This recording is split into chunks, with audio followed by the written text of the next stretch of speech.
What you are about to hear is a true story. You may think it to be fiction. This is certainly not fiction. And sometimes, truth is stranger than fiction.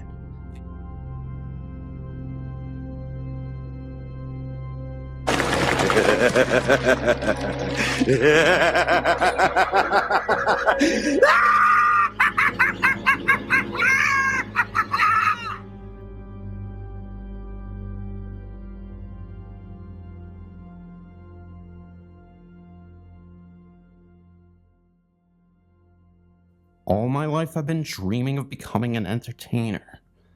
It's something that I've always had a passion for. Dancing, singing, and the like.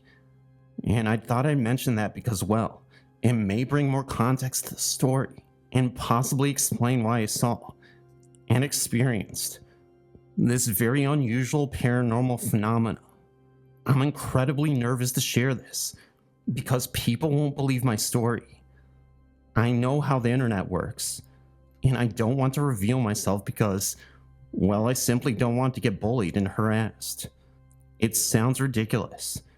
It sounds like a cheesy plot to a terrible horror movie, but I don't know what else to say or do to prove that this is a legitimate encounter. Maybe it could have been a demon manifesting as him, you know. Truthfully, I don't even think it was MJ himself, but the encounter I had with him looked distinctly like him. He's the most recognizable man on the planet. Also, please note that this in no way is demeaning or disrespecting the man in any way, shape, or form. I'm not going to bash him or talk about his personal life and my personal opinions of the controversies. I've always seen him as an inspiration as an inspiring artist myself, and I have many dance videos of me practicing that I plan on uploading to YouTube over the years, so that hopefully I could be a background dancer for choreography for various pop artists in the industry. That was the purpose of those videos. And when I get the courage to do so, I'll upload them. But right now, I'm going to tell you the ghost stories of what I thought was Michael Jackson appearing to me. So let's backtrack to 2007 for a bit. I had previously moved to Japan in 2004 because it had been a lifelong dream. I'd been working at the record store back in Tallahassee, Florida, and was 25. Oh, you could really see how much I was obsessed with music, dance, singing, in choreography. I had decided I was going to take the plunge, save up as little amount of money as I could, and get myself to Japan. So this was the first real experience to get out and get a real feel of foreign culture. Also, let me just say that there is no place in the world quite like Japan. Before I had visited Tokyo and Osaka, and I loved how much karaoke is a part of their culture. Again, any form of entertainment, being able to perform in front of people and bringing love and light to this world is what I'm all about. There is really not anything I would want to do more than anything to breathe and love music. And I guess that's why I gravitated towards Michael Jackson. He set the benchmark as an entertainer. Not many people can come close to him, and I just have such reverence for him and his work ethic. I never had any real role models growing up in my own household. My dad left me when I was a child, and my mom was addicted to drugs. Well, oftentimes, I'd be bounced around my grandparents' and uncle's home. I remember my uncle first introduced me to Billie Jean, and I'd play down a cassette and watch videos of MJ in action. It was magic, and I was mesmerized. I figured no matter what he went through, if I could push myself and be who I wanted to be, I could make it in life, just like MJ. So back to Japan in 2007. It was announced that Michael Jackson would be making an appearance in Tokyo.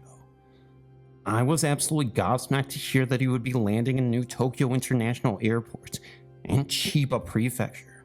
At the time, I'd been working at a cafe in Kyoto, and I decided to skip work that day so I could head to the airport to get a glimpse of the man in action. Jackson was here to host an exclusive party, where if fans paid a large sum of money, they could potentially meet the King of Pop for a couple minutes.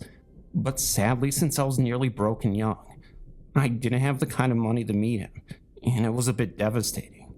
This was a big deal for Jackson, because of his acquittal in June of 2005. This was his first public appearance since the trials. There was still hope though, because he was hosting a fan art contest for Japanese who couldn't get tickets for the meet and greet, and 3 winners of the contest would be chosen to have dinner with him and a picture taken. The problem: I was no artist, just a dancer who loved to entertain and sing, and I wasn't Japanese, but I was living in Japan, and I didn't even know if I would qualify. Needless to say, I tried my best to paint a piece a few days before the party. I remember I made a drawing, which sadly I don't have anymore, of Michael Jackson in his iconic trademark Thriller jacket, moonwalking with the beautiful night sky in the background. It sounded a lot better than it actually looked, but I figured, what do I have to lose? Unfortunately, I didn't win the contest and wasn't chosen, but to tell you the truth, I didn't feel bad at all. I wasn't expecting to win anyway, but at least I got to go to the event he hosted, where he spoke briefly, and I got to meet some Japanese friends who really loved him. So that was that. Michael Jackson had visited. I didn't get to meet the biggest inspiration of my life, the reason why I keep going. Had I met him, I would have told him the impact he had on me, how I kept the faith throughout my life. As one of his songs put it, I just wanted to let him know how he changed my life for the better. I could have went in a different direction. I could have went to jail or worse, but instead, I focused on my life and career. Skip a couple years later, March 2009.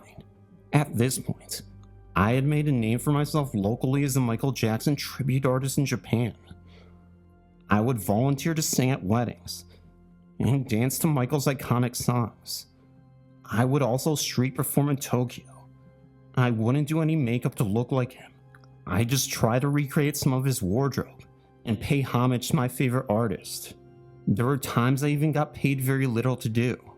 And for once, it felt like I was almost making it a career. But I wanted to think bigger. I wanted to do this as a full-blown career. Like I said, the goal was always to be a dancer for artists. Well, that was what I was really working towards. This is where things got really interesting. Word got out in the press that Michael Jackson was set to announce a series of concerts, and there was an announcement coming in London. Sure enough, Michael Jackson held a press conference that month. Not only that, but he was going to do a contest to collect background dancers, and if you were lucky to be chosen, you would be going on tour with him. Hearing this news, I was over the moon. I remember thinking to myself, I could be the one selected for the shows. It was almost like God was giving me another chance. Make this all happen. Then it really hit me, not realizing my hype for the comeback tours clouded my naive judgment. I didn't have any money to fly out to LA, where he would be rehearsing, and I wasn't a professional dancer.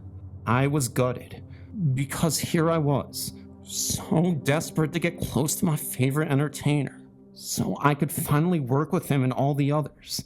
But I wouldn't have been given the time of day. Well, I rationalized in my mind, thought how much it sucked that even though I had the money for a plane ticket, there's no way I would have been able to go to rehearsal for an audition. I know this sounds crazy, and I sound like a wild fan, but this plummeted me into a deep depression. I was spiraling, and at a dead end career-wise. Yeah, I was doing the gigs, but I really felt I wasn't getting anywhere to advance myself. I had this huge full-body mirror in my apartment that I used to practice dance with. I mean, I converted my entire room into a dance studio essentially, and months on end, I'd always be in there when I wasn't at my day job, working tirelessly. But after the concert tour's announcement, I sort of stopped practicing and doing so much. I had ended up becoming burnt out from all the MJ stuff because I had lost hope. I needed to wake up to reality and understand that no matter how hard a person worked, sometimes certain goals don't go the way you planned, and life doesn't work out the way you want it to. Maybe I'd become too obsessed and possibly insane, but that was truly the darkest moment of my life. I just considered giving up my goals and just focused on my day job. I just lost all the motivation to do much of anything. I couldn't even listen to Michael's music anymore. I was that lost. Then skip to June 2009. I will never forget this day for the rest of my life. One of my closest friends, Jenna, had traveled all the way from Florida to visit. She was my ex-girlfriend, but we became friends after. This was the week of June 20th. She was talking to me and had asked me if I was still into dancing, and I told her I couldn't do it anymore because of the tour auditions and other life problems. Even worse, I got the worst message from my brother on Facebook. June 23rd, 2009. My uncle passed away. Remember, my uncle was my inspiration and love for MJ. He's what got me into it. That message from my brother wrecked me. I was a mess, and Jenna had to console me the next couple days. It was like time froze for a moment, and the light in the world went out. I was in shock, and there was nothing I could possibly do to make myself feel better about the situation. I practically went numb. Jenna, though, was awesome. She knew how much I loved MJ, and of course the concerts were coming up in July. She had secretly bought tickets to see MJ live, and that really made me feel good for a moment. I remember it like it was yesterday. Jenna told me she would try to help me pay for the ticket to London. Was really excited, because I had never been to England before. But as we all know, this story doesn't end well. June 25th was the ultimate dagger. Not only was I still suffering from the loss of my uncle, but the news to follow sucked the soul out of me. The nail in the coffin. I just remember not being able to go to sleep the night before, until maybe 4 a.m. And I slept in until about 11 a.m. Japan time. 4 a.m. is about 12 p.m. Los Angeles time. And I just looked that up. Oh, that means that when I woke up at 11 a.m. that time, it would have been 7 p.m. But I'm not terribly sure. So all I remember was waking up. Jenna was in the kitchen. She didn't mention anything, but her face looked of concern. I thought she was upset for me. Told her, please, my uncle's death shouldn't destroy your health too. I don't want you worrying or something. Then I just remember heading onto Facebook to check up with family. Jenna tried to stop me. She said, Craig, please don't go on the internet. And I remember asking her why. She tried to tell me that if I spent too much time on there, it would trigger my feelings for my uncle and make my health worse. Seeing pics of us together, etc. Although she was trying to protect me from the MJ news. Then, there it was. Everybody was talking about it. Friends on Facebook. Family all with the news. MJ dead at 50. I just didn't know what to think anymore. I didn't even think really. My mind was blank. I wasn't even mad at Jenna for not telling me. I just wanted to give up on life. Not so much because it was MJ, but because of my uncle and my connection with MJ.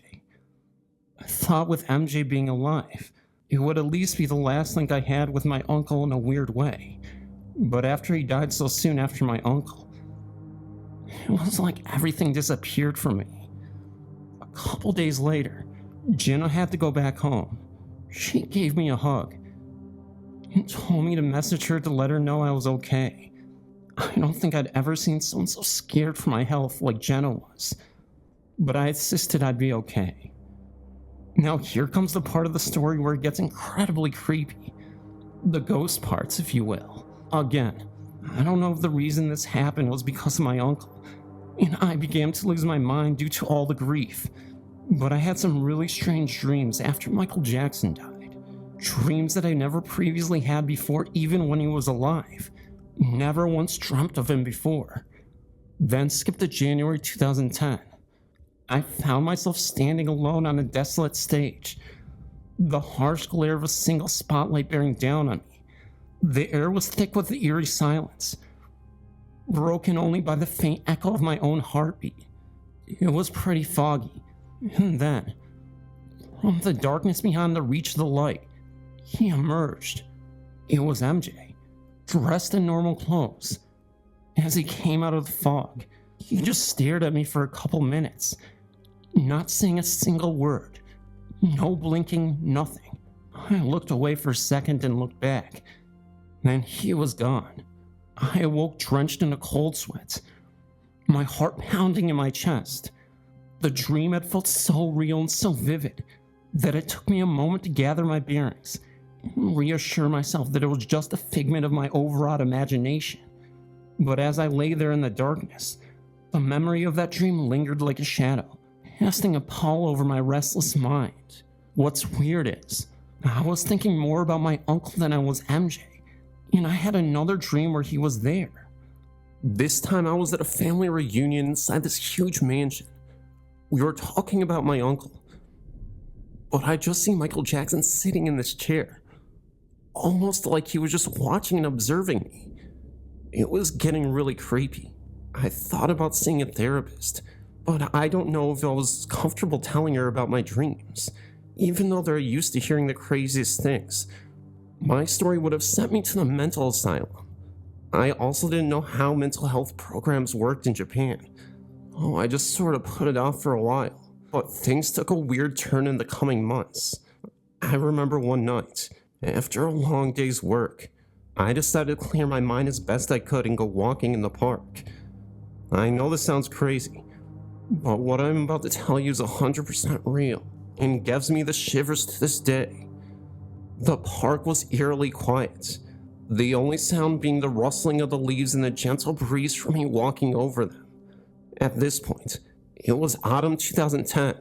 The dim streetlights cast long wavering shadows, creating an atmosphere that felt both tranquil and unsettling. I was lost in thought, barely aware of my surroundings, when I noticed a figure standing by the swings, barely illuminated by the distant light. At first I thought it was just another late-night wanderer, but as I drew closer, there was something about the figure that seemed off. He was dressed in a familiar outfit, a black hat and a leather jacket, but I wasn't entirely sure because it was so vague. But my heart skipped a beat. Then I realized it couldn't be. I stopped dead in my tracks, my breath catching in my throat. The figure slowly turned to face me, and I was met with a sight that chilled me to my core. I swear to Jesus it was the face of Michael Jackson, or at least, it looked exactly like him. I sound so crazy saying this, but I don't know how else to put it. His face was pale, almost luminescent in the faint light, and his eyes tore into mine with an intensity that made my blood run cold. I tried my best to rationalize what I was seeing. It had to be a trick of the light, a figment of my imagination born from my obsession and grief. But the more I stared, the more real he became. He stood there motionless, watching me with an expression that was unreadable, yet deeply unsettling. I wanted to speak, call out to him, but my voice was trapped in my throat and I was trembling against every instinct, screaming at me to run. I literally just froze there in silence. Then suddenly, the figure began to fade, dissolving into the darkness like smoke. I blinked and he was gone, leaving me alone in the silent, empty park. The cold chill remained, lingering in the air. I stood there for what felt like an eternity, trying to make sense of it all. Was it a hallucination, a manifestation of my grief-stricken mind? Or was it something more? Had my deep connection to his music and my personal losses somehow conjured his spirit? Or was I simply losing my grip on reality? The encounter left me shaken, questioning everything I thought I knew about the world and the boundaries between life and death. Whether it was truly Michael's ghost or some figment of my imagination, it was as if, in that fleeting moment, I'd been given a glimpse into the realm beyond our understanding. I don't know if I'll ever fully understand what I saw that night in the park, but one thing is for certain. This event changed me. The fear, the awe, the inexplicable connection. The things I felt in those moments lingered with me, urging me to keep going, to push through the darkness, and find its meaning. It had been months since the unsettling encounter in the park. The weight of my grief had lessened, but I carried a lingering sadness. I had avoided dancing, feeling disconnected from the passions that once drove me. My dance studio with its full-size mirror had become a place I rarely visited. One night, after a particularly restless evening, I decided to return to the studio. It was late. I turned on a single lamp, casting a soft dim light across the room. I stood before the mirror, feeling a mix of nostalgia and sorrow. The reflection staring back at me looked tired and defeated. I began to stretch, trying to reconnect with the rhythm and movements that had once brought me so much joy. The mirror reflected my every emotion, and for a moment, I almost felt like my old self. I then closed my eyes, lost in the music playing softly from my phone, trying to lose myself in the familiar routines. When I opened my eyes, I froze. There he was again, the unmistakable face of Michael Jackson. His expression was somber. Michael's face was subtle, almost like a shadow, but undeniably there. My heart pounded in my chest as I stood rooted to the spot, unable to tear my gaze away from the mirror. Michael didn't move, didn't speak, just watched me with an intensity that made my skin crawl. I don't even remember how long it was that I saw him for, but he was there. I stood there for a long time, just staring at my reflection, trying to make sense of what just happened. The encounter was brief but deeply disturbing. It was as if he had returned one last time to remind me of something important, that there was something that I yet had to fully understand. My honest feelings about this whole situation is that it was a demon taking the form of Michael Jackson. That's my gut instinct. I heard that negative spirits tend to attach themselves to you during your weakest moments. So for me, I think that the demon took the things that I looked up to the most and tried to scare me with it. One last encounter that I will share. There was one night when I drifted off to sleep. I found myself in a dream that felt so different, more vivid and unsettling. I was back in my childhood home, the one where I'd spent countless hours with my uncle. The home seemed like everything was normal. In the living room, there was a soft glow of the TV illuminated in the darkness. A Michael Jackson concert was playing. One of those classic performances my uncle and I used to watch together. I could hear the muffled sound of the music, and it drew me closer. As I approached the TV, the image flickered and sounded distorted, creating an eerie, otherworldly atmosphere. Then suddenly I felt a presence behind me. I turned slowly, and that's when I saw my uncle standing in the doorway. He looked just as he did before he passed, but there was something off. There was something unsettling in his gaze. His eyes were hollow, and his expression was a mix of sadness and something I couldn't quite place. "Uncle," I whispered, my voice trembling, but there was no response from him. Just stared at me with those empty eyes. The silence stretched on, just heavy and oppressive. Then, without warning, he moved towards me. His steps were slow and deliberate. I really wanted to speak. I said, "Uncle, what's going on? I miss you, Uncle." But there was no response from my uncle. Just a deep hollow glow, and the stare right back at me. Oh, that's where my stories have come to an end.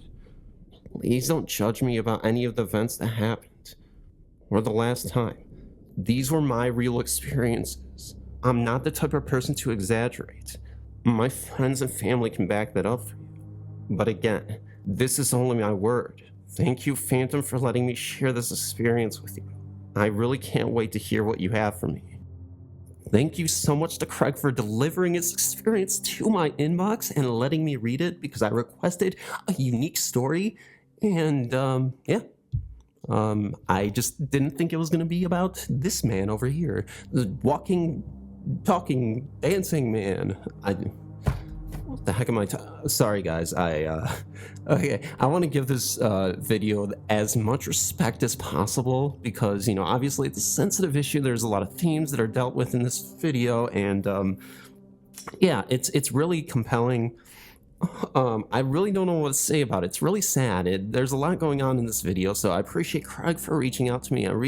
And helping me out because I was desperate for some really good content. I wanted to do something completely different out of the norm. And if you guys have any celebrity ghost stories, specifically like anything, have you ever experienced any ghost-related celebrities? Go ahead and hit me up so I can read your stories. But thank you guys. Love you so much, and I'll see you in the next video.